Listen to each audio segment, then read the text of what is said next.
Joining us now is Assemblyman Alex Lee, who is also the chair of the Progressive Legislative Caucus. Assemblyman Lee, thank you so much for making time for us. Thanks for having me on the show. I appreciate it. I want to start with Governor Gavin Newsom's State of the State this year. He announced that he would like to do more to crack down on corporations who are buying up single-family homes. This is something that you have pitched in the past that has died at the state capitol. Were you surprised to hear that? I was absolutely surprised, but very pleasantly surprised. So I've been working on limiting the effect of Blackstone-affiliated corporations buying up the American dream, outcompeting people to have single-family homes and have a dream at buying a house. I've been working on that bill for some time. Last year, we got the bill out just barely because of so much lobbying against it. And then first week in January, I was really pleasantly surprised in the morning to wake up that the President Donald Trump, has announced his support for such a program to curb these corporations are buying single-family homes. And then 4 hours later, Governor Gavin Newsom also said he was going to do the same thing and puts it in his State of the State. And so I'm very, very surprised in all the great ways. And I think it shows how salient this issue is for all Americans. You said so much lobbying against it. Yeah. I acknowledge the president and the governor could be the factor that changes things this year. But who is lobbying against this specifically? Oh, yeah. The corporations that own thousands of single-family homes across America are spending so much money in lobbying, particularly Invitation Homes and Tricon. These companies are the kind of companies that we're trying to crack down on, who have bought swaths of houses after 2011, after the housing bubble. Those are the companies we're trying to crack down on, and those are the same companies that are drawing the ire of President Donald Trump and Governor Gavin Newsom. What's the status of your proposal now? You've introduced a bill. Yeah, so AB 1240, which would ban any corporation from having more than 1,000 single-family homes, and I did the 1,000 to kind of just stress how ridiculous that number is, right? It's not grandma and grandpa who have 1,000 houses. No, it's corporations who do this. That bill has stalled in the state Senate, in the Senate Judiciary Committee, and with the renewed interest from the governor and the president too, we hope to be pushing it forward and working with the governor's office, and even now also some Republicans who are more interested in this issue now. Have you spoken to Governor Newsom directly about this proposal yet, given that he mentioned it in his State of the State? I've talked to his staff, who are very responsive, and I look forward to collaborating with them. They certainly have some other ideas about how to approach this. He mentioned in his State of the State to take a look at the tax code. I know that President Trump is obviously using the Treasury Department to analyze what kind of financial instruments are being used to support and not support these corporate entities. So we've had some good productive conversations with the governor's office, but I think it still remains to be seen what exactly will land on. Do you have a sense of how many single-family homes are owned by these major corporations? I do. In America, there could be millions of these. I don't remember the exact number right now, but there are 3 known corporations in California that already own more than 1,000. Invitation Homes alone, just as an example, they own 11,000 houses in California. And many of those actually are concentrated in the Sacramento area. There's a really great map from the Sacramento Appraiser that actually puts out all these pin dots, and you can see all the houses they own. And you can see that almost whole neighborhoods, some streets, there could be 2 houses owned by Invitation Homes that they rent out, all within the same city. And this is true for mostly starter home cities. You know, for myself as a San Jose person, many of my friends, they flee and go over to the Valley, or they go to Sacramento and look for cheaper housing, right? This is the same place that the corporations are competing for, because for their bang for their buck is, and Invitation Homes, a Blackstone affiliated corporation, they said that they look specifically for markets with high rent growth potential, which means places they can jack up the rent. And so they look for the starter home places where you're probably also trying to compete for a house, and they have a hyper concentration there, which also has, I suppose, some market manipulation factors, which interestingly enough is what Trump's DOJ is looking at, because he wants the DOJ to look at if there is an antitrust or market manipulation factors from these corporations. And it is in California too, but they also operate in the Sun Belt, in the South, and the East Coast. So these are national companies that could be possibly owning millions of houses. Yeah, one of the few areas in which California Democrats and the Trump administration can see eye to eye here. Yes. I want to switch gears to, you introduced a bill this week also trying to crack down on corporations, but those who have contracts with immigration, the federal administration, with ICE essentially. What can you tell us about that? What are you hoping to accomplish there? Yeah, I've only just introduced it recently, but this is a bill to curb our corporate friends from not doing business with ICE. Very simply very simply stated, is this bill does one thing.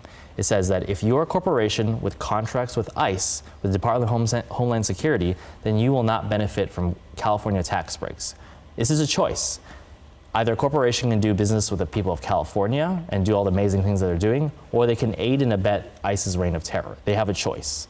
And there are many companies ranging from armories, ammunition, Palantir, private detention facilities that are partnering and actually getting lots of profits from these ICE contracts. Of course, as you've seen, Congress had authorized lots of money towards ICE, and lots of companies are in line to try to suckle off of that and gain more profits from this. But we try to make it clear in California is that we don't want our companies, our corporations to be aiding and abetting. And if you do, then do it in your own dime. And hopefully this will force the choice that many of the employees of those companies and consumers of the companies will say, well, we don't really want to be affiliated with ICE, so it's better that we keep our tax breaks than keep our contract with ICE. How much of this immigration situation, this confrontation with the federal government over what happened in Minneapolis, over what has happened in Los Angeles, how much of that is going to suck up the oxygen, do you think, from your perspective, when it comes to lawmaking and the use of taxpayer dollars at the Capitol? I think it's going to be a matter of high importance, and it's going to take up a lot of attention in all the positive ways. I think last year in 2025, when we had no extent that ICE would be kidnapping babies and using them as bait or murdering people in the street, of course, there's 9 people so far that we've known have been murdered by ICE already. Even back then in 2025, we were on the defensive. We created a legal defense fund for immigrants. We created a fund for our Department of Justice to sue the Trump administration, and they're on like lawsuit 54 right now to make sure we have ways to defend our freedoms and also to claw back the money that we're owed. So we're on the defensive. In 2026, I think we're going to offense. You're going to see a lot more legislation aimed at curbing the behavior of ICE, holding the federal government accountable, and in my case, making sure that corporations aren't in bed with ICE. Separate from that, the Trump administration also imposing a lot of healthcare cuts. I know there's a lot of questions about what Medicaid funding looks like in the future. SEIU, UHW, the healthcare labor group, is pitching this billionaire tax. They're saying is one time, 5% on the billionaires in this state. As someone who has pitched wealth taxes in the past, where do you stand on this one specifically? Well, I'm a proud supporter of the proposal for the billionaire tax. I'm a proud supporter and early supporter of it, and I was really happy to work with them early on this. It very much is very similar to the proposals of taxing billionaires that I have done in 2021 and 2024. This time, of course, the key difference being at one time. And I'll say actually why it's important they're doing the one-time thing. There is, of course, a political element to it, saying, oh, it'll drive rich people to leave, et cetera, et cetera. But I think it's also important is that this really captures an element of tax flight. So with billionaires and mega millionaires, tax evasion and legalized tax avoidance is always going to be part of the game they play, right? They have an army of lawyers and accountants that play this game with the federal government and the state tax authority. The one-time tax is really good at capturing this part, right? Because when ultimately, I think myself and most people prefer it to be ongoing. Just like every Californian, they pay ongoing taxes. The money you make each and every year, you pay more of. The one-time thing is in response to an acute emergency that we hope to be out of soon, right? Is that Trump has gutted our healthcare spending, is going to gut the healthcare, and there will be millions of Californians who may literally die, who may literally get much sicker. And having this one-time fee is about capturing it, because billionaires who lived in California on a certain date, I think it's within the year of 2025, will have to pay the tax no matter what. So say you're Peter Thiel or all these other crybaby billionaires who say, oh, I'm going to leave. Okay, well, if you leave, you still got to pay a tax.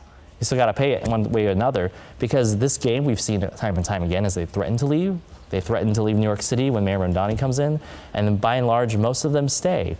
It's the small, acute number of billionaires with a lot of political spending and who like to whine a lot. They will throw lots of money in political campaigns to avoid paying a little bit in taxes. But a company CEO in my neck of the woods, in my district in Silicon Valley, Jensen Huang, the CEO of NVIDIA, which NVIDIA is like larger than the economy of California right now, valued at, he also said, he's like, it's fine. Because he knows he gets to keep 95% of his wealth at that time, and his wealth will only grow. So I think most reasonable billionaires and businessmen understand that this is an investment, a down payment in the future of California, and to help their employees, help Silicon Valley. And I think they understand that it's very rational. And that's why I'd say it's a very palatable compromise to do one time, because it's about capturing people who might leave, and it's also a one-time investment. Sure, I personally and most people prefer that you keep paying over and over again, but this is a compromise measure in an acute time of crisis. But even if those people leave, what Governor Gavin Newsom and others are worried about is that California already has a very progressive tax system, already relying on the state's top 1% for more than 40% of the tax income revenue that comes into this state. I mean, don't you run the risk, though, of potentially losing those dollars further down the line and more consecutively as the years goes on? No, I don't think so. And I'll say for two reasons, right? Well, I'll say for three. The first one being the tax flight myth, where they all say they will all leave en masse and everything will be horrible. We've seen time and time again in the East Coast, New York, Massachusetts, all these places that have, even California, when we've raised high income taxes or anything like that and people say they leave, they never really do. And there's a fundamental reason to this is because the flight you're seeing with people exiting California are usually working class, middle class people who cite cost of living issues and they gotta leave. But if you're a mega billionaire or a millionaire and you got yachts and you have a lifestyle, your friends are all in San Francisco, you party every weekend and on your jet in Los Angeles, why do you trade that for Idaho or Montana or like Texas? I mean, Austin's nice, right? But like, why do you trade that for that? Most people don't, because their business connections, their business investments are all still here, and it doesn't really make sense for most of them to leave. And that's why, for the most part, the ones who are savvy and not complaining on Twitter most of the time, they're gonna be the ones to stay. The second part I will say is, yes, we have a very strong progressive taxation system if you earn a paycheck. But when you're a billionaire and your wealth and power comes from owning stuff, that's how Mark Zuckerberg has infamously a paycheck of $1, right? You kind of almost become invisible until you realize your wealth, right? A lot of these folks, right, they do generate a lot of taxes via capital gain. So you trade in your stock, you liquidate your stock. But if you're just holding, which is what they're doing for most, and they hold it and they leverage from wealth, then it doesn't mean anything. They become invisible taxation system. So that's a part of, I think, is super overblown.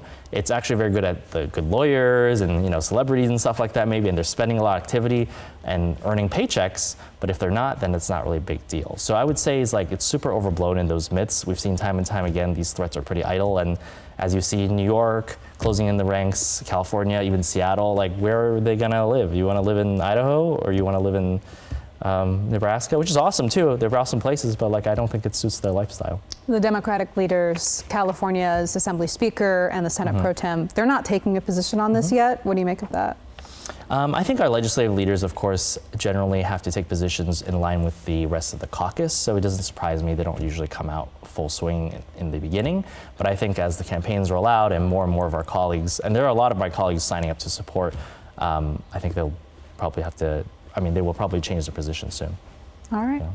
Assemblyman Alex Lee, we really appreciate your time. Absolutely. Thank you. Thank you.